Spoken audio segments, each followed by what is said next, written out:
ஆனா இவங்க ஆட்சிக்கு வந்து இன்னைக்கு என்ன நிலைமை?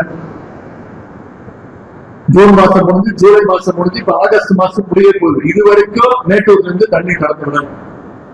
காவேரியில தண்ணி இல்ல. டெல்டா பகுதியில குறுவை சாகுபடி மொத்தமா இன்னைக்கு பாதிக்கப்பட்டிருக்கு. அதனாலதான் நான் இன்னைக்கு போராட்டத்தில் பேசும்போது சொன்னேன், சட்டமன்றத்திலேயே மீண்டும் பேசினேன், விவசாயிகளுக்கு தயவு செய்து அரசு வறட்சி நிவாரணம் கொடுக்கணும். அதற்கு முதலமைச்சர் தான் பதில் சொன்னாங்க. பதில் சொல்றேன்னு சொல்லி ஏற்கனவே சிறப்பு தொகுப்பு கொடுத்துட்டோம் அப்படின்னு நான் சொன்னேன். தயவுசெய்து முதலமைச்சர் அவர்களே, சிறப்பு தொகுப்புக்கும் வறட்சி நிவாரணத்துக்கும் வித்தியாசம் இருக்கு, முதல்ல தெரிஞ்சுக்கிட்டு பேசுங்க அப்படின்னு அவை சொன்னேன். இன்னைக்கு விவசாயிகளுக்கு வறட்சி நிவாரணம் கொடுக்க அரசு கிட்ட நிதி இல்லைன்றாங்க. ஆனா என்ன பண்ணிருக்கிறாங்க?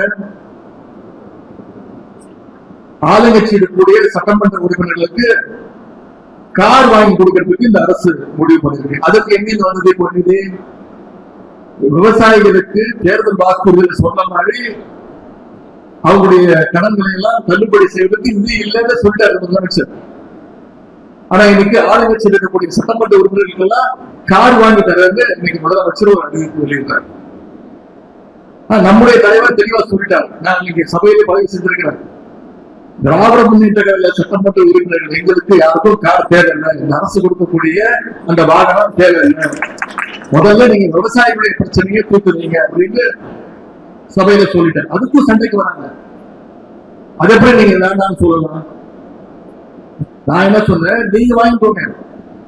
திராவிட முன்னேற்ற கழகம் எங்களுடைய தலைவர் இந்த ஸ்டாண்ட் எடுத்திருக்கிறாரு, விவசாய பிரச்சனை முதல்ல கவனம் செலுத்துங்க, அதற்கு நிதி இல்லைன்னு சொல்லிட்டீங்க, ஆட்சிக்கு வந்தோடனே கஜானாவை தொடச்சு வச்சுட்டு போயிட்டோம்னு சொல்றீங்க, தேர்தல் வாக்குறுதி எதையும் நிறைவேற்றல, மகளிர் உரிமை தொகை 2500 ரூபாய் கொடுக்க போற சொன்னீங்க, அது கொடுக்கல, வருஷத்துக்கு 6 கேஸ் சிலிண்டர் கொடுப்பேன் கொடுக்கல, வேலையில்லா இளைஞர்களுக்கு மாசம் 4000 ரூபாய் கொடுக்குறேன்னு சொன்னீங்க, அதை கொடுக்கல, வாக்குறுதியா சொன்ன எதையும் நிறைவேற்றாம இன்னைக்கு சட்டமன்ற உறுப்பினர்களுக்கு கார் வாங்கி தரேன்னு சொன்னது திராவிட முன்னேற்ற கழகம் ஒத்துக்காது, எங்களுக்கு வேணாம் அப்படின்னு சொல்லிட்டேன்.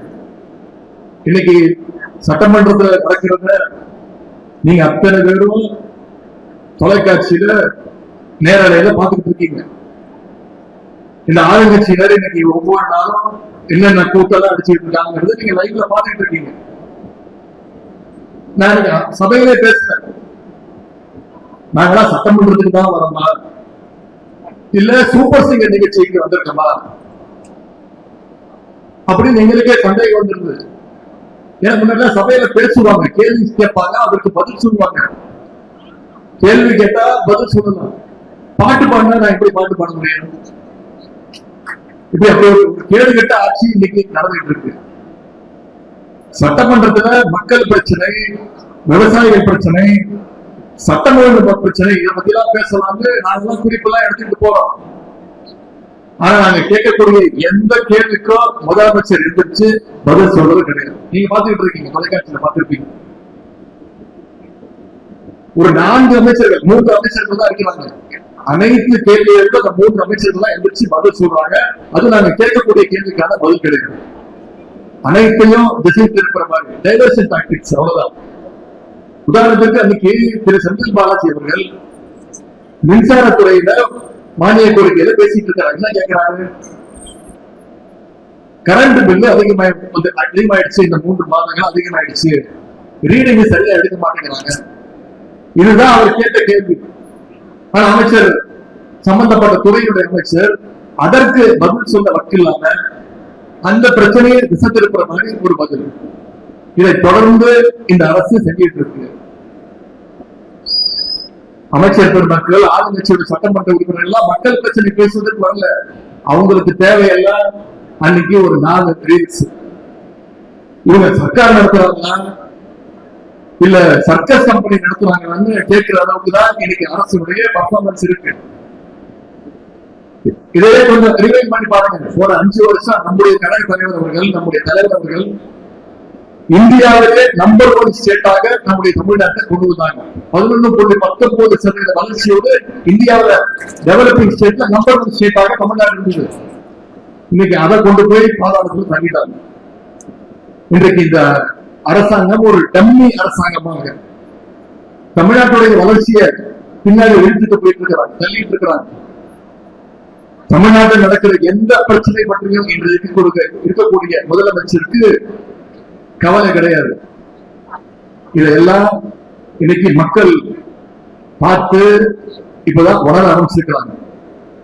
எனவே விரைவில் இந்த ஆட்சியாளருடைய ஆணவத்திற்கும் கோமாளித்தனத்திற்கும் மக்கள் ஒரு சரியான பாடத்தை புகட்டுவாங்க சொல்லி உங்க அத்தனை பேர் சார்பாக மணமக்களை மீண்டும் வாழ்த்தி, மணமக்களுக்கு ஒரு வேண்டுகோள், மணமக்கள் 20 பேர் நன்கு படித்தவர்கள், அதிக அட்வைஸ் பண்ண தேவையில்லை, MBA படிச்சிருக்கிறாங்க.